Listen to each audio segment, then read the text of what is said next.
Hi, this is Regina. Welcome to my rate tutorial video. In this tutorial video, I will show you how to do the rate problem. Before I begin, I want to give you one golden rule.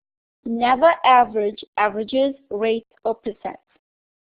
I want to review these concepts first before we can tackle some of the SAT problems. A word of caution. My methods may not be exactly the same as what you may have learned in school, but let me tell you, these methods work for SAT math problems.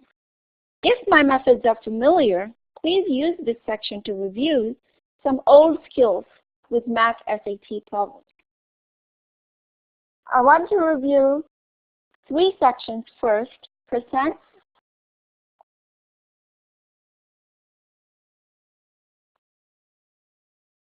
the rates, and averages. Okay, for percents, I'd like you to do the problem by direct translation.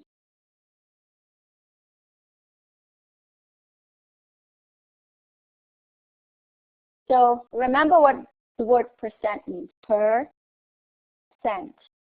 Per means divide. Cent means 100. It's bad English to say percent just by itself. Something is per cent of what is whatever. So if you have a number here, it'll be that number per cent of some number is some other number. And you can see that we are gradually developing this into a simple equation. For example, if you have a question, what is 5% of 80? You want to say, what is 5% of 80? If you have 18% of 78 is what? Or what is 18% of 78? You say, what is 18% of 78? This is called direct translation. I have one other example. 35 is what percent of 107? 35 is what percent of 107?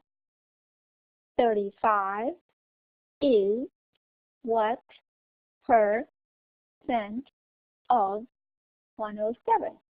And then you can turn it into a simple algebra equation and solve for x. So that was what I wanted to talk about with percent. For the rates, I wanted to remind you that rate is equal to distance times time. For averages,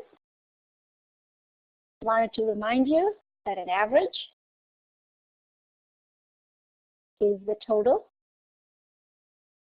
divided by the actual number. And we can manipulate this. We can say that average times the however many events you're averaging over is equal to total. We can say the number is equal to total divided by average.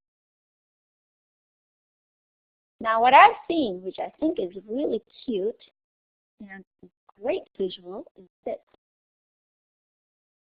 Excuse me, I'm picking up a white color here. Apologize for the delay. There you go. You can think of it as a triangle or a circle, and you may have seen a lot of the rate and average problems expressed this way, and I like it, so I'm going to remind you. Let's say you have a total here, some numbers here, and some average here. These three are related. You multiply these two averages and numbers and you get a total. Total divided by number gives you average. Total divided by average just gives you the number. And that's a visual of those two. Okay.